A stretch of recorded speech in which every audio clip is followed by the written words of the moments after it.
9 class English book chapter number 3 daffodils के question answers मैं आपके साथ शेयर कर रही हूँ according to new edition book, ताकि आपको लर्निंग में आसानी हो सके। तो क्वेश्चन नंबर 1 की तरफ चलते हैं। Question number 1 is what is the central idea of the poem daffodils. The answer is the central idea of the poem is the uplifting power of nature and the lasting Joy it can bring. The poet reflects on the beauty of daffodils. This fills his heart with joy and mind with sweet memories. After this, whenever the poet recalls the sweet memories of daffodils, he feels happy. Question number 2 is describe the setting where the poet saw the daffodils. How does this setting contribute to the overall mood of the poem?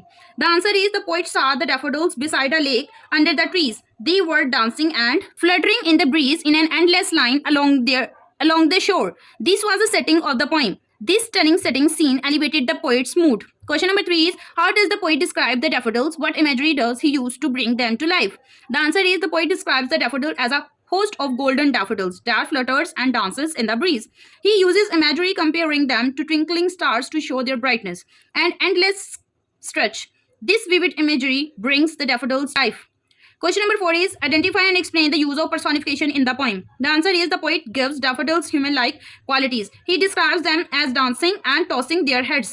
Their jocund company lifts the poet's mood and spirit. Thus, personification in the poem elevates the poet's mind.